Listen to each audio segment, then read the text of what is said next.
What's up, Kris Keefer? Welcome to the YouTube channel. We're out here at Sunfair 42 today out in Joshua Tree. If you guys haven't experienced, they're going to open up this place hopefully pretty soon. They do have some private ride days, so check them out on Instagram at Sunfair 42. I brought my guy Eddie Laret here with me. You guys always ask me, Keefer, I'm confused. I don't know if I want a Yamaha, I don't know if I want a Kawi. So I'm going to give you a tutorial on what I do to my bikes here. So these are probably the two favorite bikes that I've been riding in 2024. So obviously YZ450, it's no surprise, you guys know this.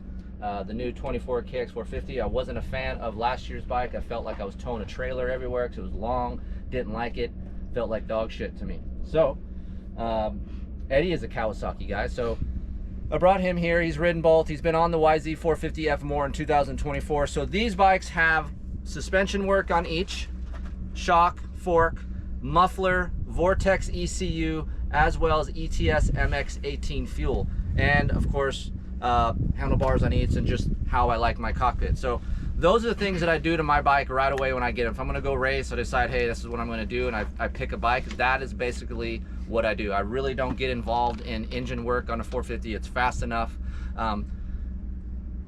Vortex ECU, you can go either way with it. So on the YZ450F, I go to a Vortex ECU to make it longer and linear. I'm not looking for more power. I'm actually trying to tame it down so the front end sticks down. Every time I come out of a corner, front end wants to loft up. I cove the clutch, and then I have this guy changing clutch plates every 10 hours, maybe 6 hours. Yeah, could be less. So that's why I use the Vortex on this. Now with the KX450, you guys know if you have one, there's not a lot of power there. It's pretty lethargic, it's plugged up, and you need more, which is actually quite good for a 450 because then you don't have to detune. You can kind of add to it, and it's way easier to do that versus trying to detune. Trust me, I've been trying to detune this thing for 2 years now. Still haven't quite found what I really like, but this thing is really nice. So a Vortex ECU on the KX450 along with the Pro Circuit Tie 6 Pro pipe, and then just ETS MX18 fuel with a little bit of an airbox mod, twin air Powerflow kit, as well as a twin air Powerflow kit on the YZ450F. So now that I've done all this, I've been riding quite a bit. I rode both of them today. I've been riding at Glen Helen, Paula, Sunfair, the desert from my house, and it's a very difficult decision. But before I give mine, I'm gonna have Eddie, the normal 230-pound common man, the blue collar guy over here. You give the people what they need out there. Yeah, try not to make this thing 20 minutes. Yeah. I'm going to keep it short and sweet. So I've been spending a lot of time on the 24 Yamaha 450 right now. I don't have, I just have a pipe on it and suspension. I have stock ECU with a couple of your maps you've made, you know, over the years. But the Yamaha is a great bike, great platform. But I'm going to honestly say I don't think it's very vet friendly. It's not vet friendly. I don't think it is. I think the chassis is a little more rigid than the Kawi. The power is obviously a lot more than the Kawi out of the box. And like you said earlier, I'd rather take a bike that's a little under and put the power where I want it instead of trying to take power out. So, you know, long days, dry tracks, long motos, I think the Kawi's for a vet guy is going to prevail any day of the week. I think the front end feels a little bit better on the Kawi than the Yamaha now. That the Yamaha traction-wise, you're saying? Yeah. I think it just corners better. You can put it kind of where you want it. Lean angle traction's good.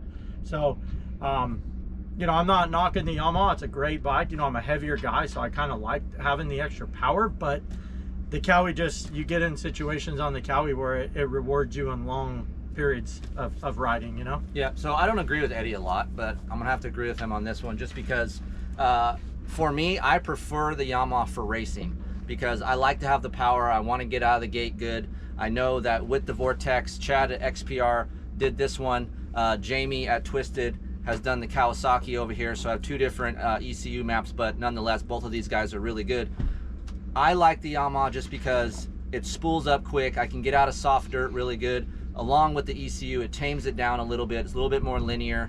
And then for me, the main thing for me is comfort. Like I feel like I have a little bit more bump absorption, some more comfort within the Yamaha platform, even though I'm still more of a fan of a 22 YZ450F versus a 23, 24 because it's a little bit more rigid. So if you plan on racing and you like an aggressive motor, I think the Yamaha will fit you the best.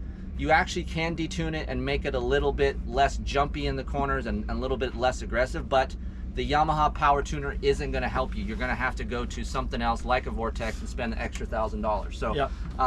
For me, I was going to do that anyway, so nonetheless I did that on the Kawi. Points of things that I like. So 3 things I like about the Yamaha is comfort. I like how much power and how long the power is. And 3, how much I can lug it. If you're lazy, you get tired like I did here today, I can lug this bike more than I can the Kawasaki. I gotta ride this up in the RPM a little bit more because the recovery isn't quite good like the Yamaha. Things that I liked about the Kawi: very linear and easy to ride off the bottom end. So I can just actually ride this thing a little bit harder because it doesn't wheelie. It's not getting wheel spin. It has more rear wheel traction, so I like that.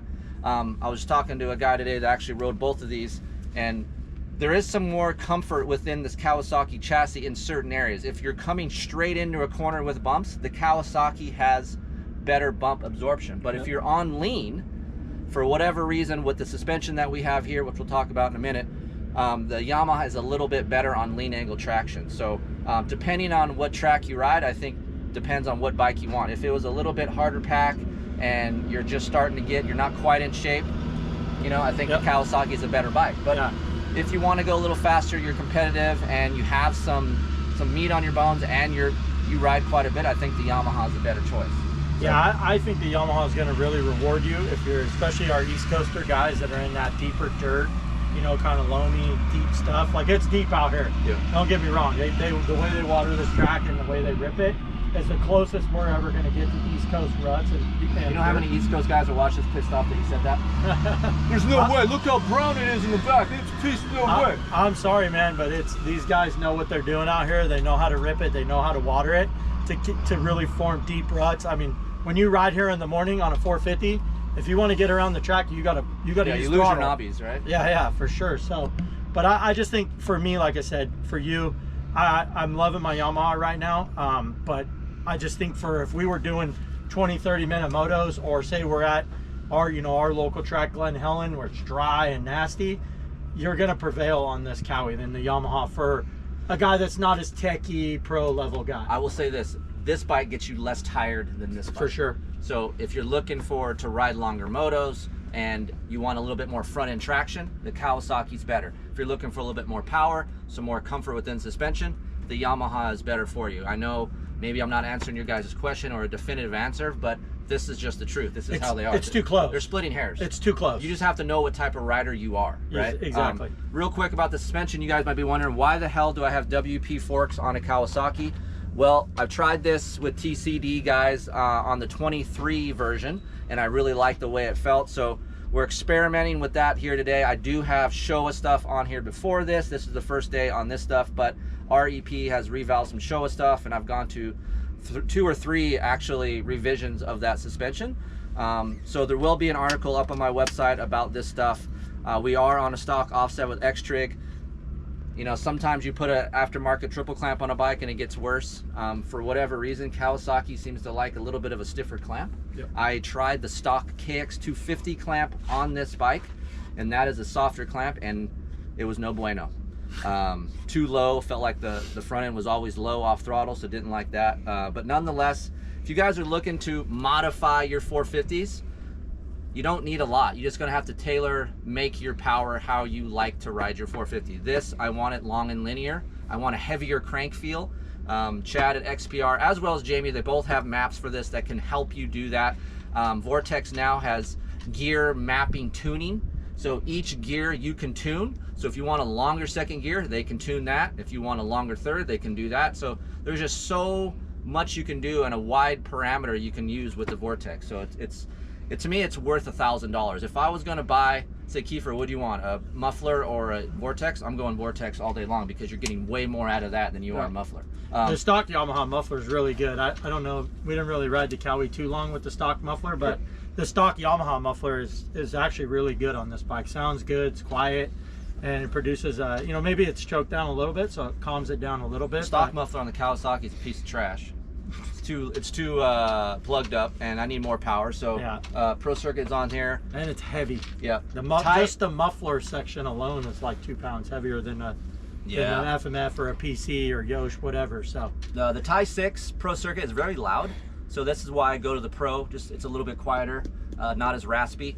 The FMF on the Yamaha actually smooths out that initial, you know, 5 to 12, 15% throttle opening when you're going in a corner. I offered it to Eddie. He doesn't want it. So if you guys are looking for a little bit of softer low end and a wider pull, the FMF's really good on that. Pro circuit on the Yamaha is a little bit heavy down low. It has a lot of like bark, and then it smooths out. So for me, I prefer a little bit less hit initially, so it doesn't upset my chassis inside the ruts, especially this place. Yeah. Again, if you have any questions about these bikes, Kris at KeeferInkTesting.com. You have anything you want to know about the mechanic side. I am not a mechanic. I suck. I'm like novice at best. He's laughing because he knows what I'm like. Eddie, E-D-D-I-E, at KeeferInkTesting.com. He's the mechanic. So if you guys have problems, valve, oh, what's the valve? I don't know what the valve clearance is, so don't ask me. All right, don't hit me up on my email. But if you want to know what the bikes are like, my door is open for you guys out there. No other media outlet is like that, so we're trying to help you guys out and bridge the gap for the cost of this sport, because it is very expensive, and I understand how that is. I grew up middle class and I wasn't rich, and my dad worked 2 jobs. So if you guys are buying a new bike, hopefully I can help you and make your bike better. Until then, we'll see you on the next video.